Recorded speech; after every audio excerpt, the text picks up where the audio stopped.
Hey everybody, Dan here with Pain for You. Today's topic is going to be why indifference makes all the difference. So take a couple of nice breaths with me. Breathe in the clarity. Exhale the doubt. Breathe in the peace. Exhale the chaos. Breathe in the health. Exhale the feeling of being broken. So, why indifference makes all the difference? Well, first of all, remember this is all about perceived danger signals. And if your response to pain is, so what? You're sending a really strong message to the brain that says, I'm safe. Simply put, if you don't seem to have any concern over the symptoms, the brain's not going to perceive danger. If you're freaking out, on the other hand, in a complete panic about the symptoms, guess what? The brain's going to perceive danger. And so the way we respond to our symptoms is the strongest indicator to the brain as to how much concern should be exerted here. Excuse me. So, how are you guys responding to your pain? And another question, are you the type who says indifference? Are you kidding me? That's not possible. Right? It is impossible, Dan, for me to be indifferent and say, so what about the symptoms or the pains, because it's so bad. And I get that. And I will honor that and respect that. But it's still a worthy goal. Because here's the deal. If you are freaking out, working on your TMS approach all day, every day, trying too hard, per the video the other day, you're basically sending the message to the brain that goes, hey, I'm in trouble. I got a big problem here. And so indifference makes all the difference because it sends such a powerful message to the brain that goes, I really don't care. I could have the symptom today or not, and I'm still going to have a good day. And even if I have it, I can still have some fun, have a good day, be productive. These symptoms don't need to own us. They don't need to dictate our happiness in our lives. And I know they do. I mean, I'm not debating that at all. Because when you're racked with pain, it can definitely become all-consuming. So for people who are saying, well, how is that even possible to be indifferent? These, wild and crazy symptoms. Well, it stems all the way back to the foundational stuff. Like, what is this TMS stuff? I'm calling it now perceived danger, pain, or symptoms, right? Because the perceived danger is what kind of fires them up. So what is that? Do you understand it?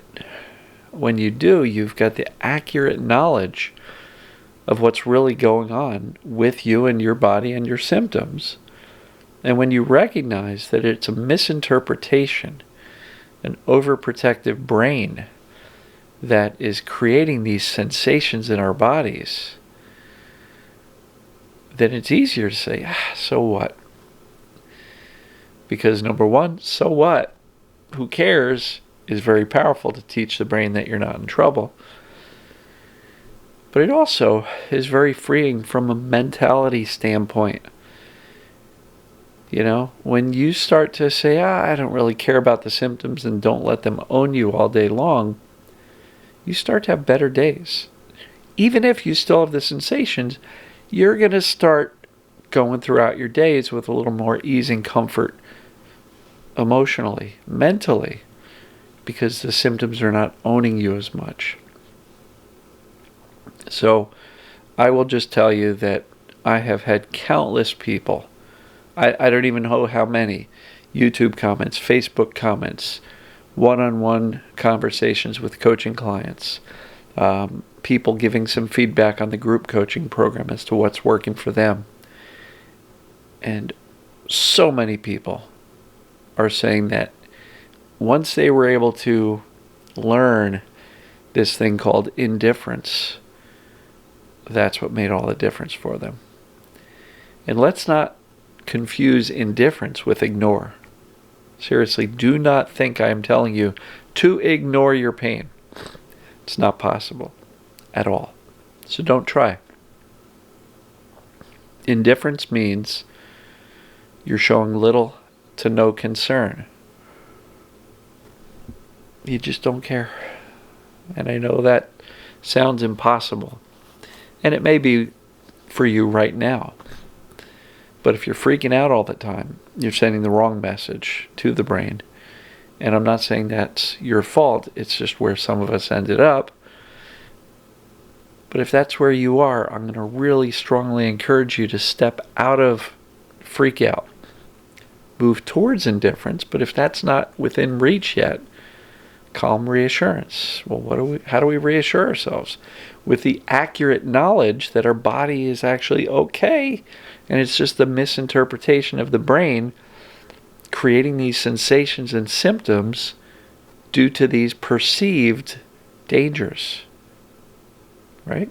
Does that make sense? So when you get really clear, the clarity that your body's not the problem, the ability to calmly reassure yourself gets easier and easier. And when your brain starts to get the message, that's when the symptoms can start to shift and settle down. Remember, this is in my opinion, a brain hypersensitivity, misinterpretation of bad data, misinformation that you've learned over the years.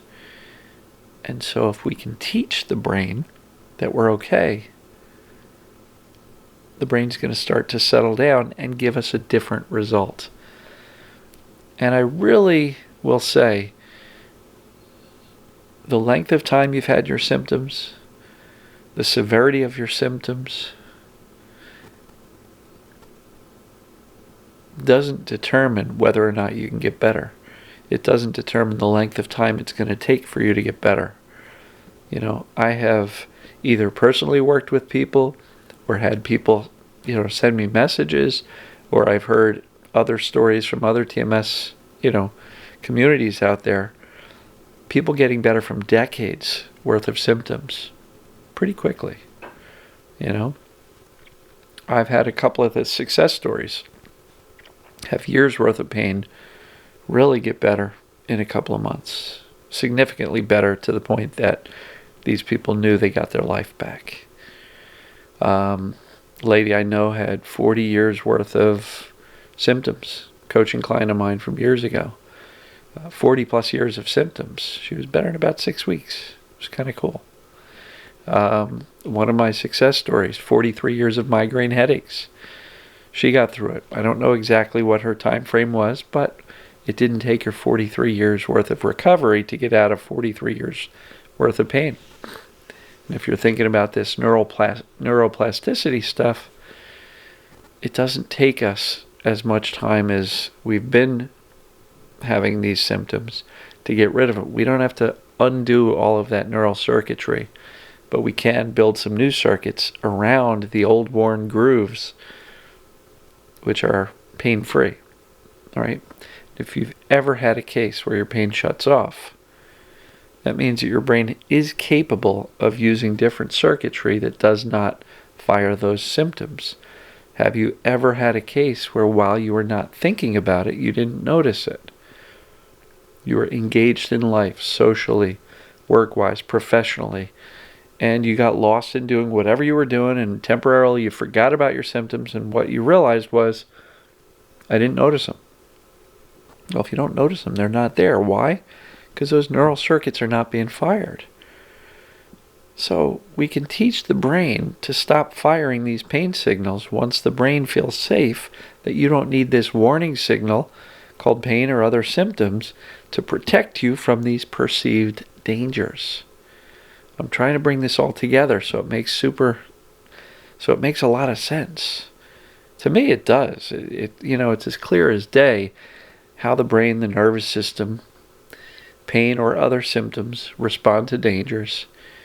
And if fear and attention are the two things that fuel these symptoms and make them persistent, then if we can use accurate knowledge to dial down the fear, we'll be able to shift our attention away. And when you take away the two fuel sources, the brain gets the message. And the symptoms run out of fuel, and that fire burns out. Which is why, back to the original topic, indifference makes all the difference. You can be working hard, meditating, journaling, breathing exercises, somatic tracking, pain reprocessing, and spending hours and hours a day doing this and learning and reading and podcasts and videos, and all you're doing by overworking that process is saying, I'm not even close to indifferent. This is the most important thing to me. I'm going to focus on it till I get it done. But by focusing on it, you're keeping it going. And so that's why I often say, make living your life more important than fixing yourself. Because when you do, and I see it all the time with people, when you do, your brain will quickly get the message that, holy crap, they're doing normal things. I guess they're okay. What happens to a brain that realizes that you're doing normal things and are okay? The overprotection and sensitization settle down. So it's not as complex as we make it out to be.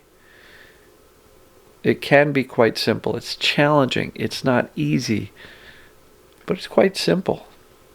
And so knowing that these are perceived danger, pains, or symptoms, the answer is to teach the brain that those dangers are not really dangerous.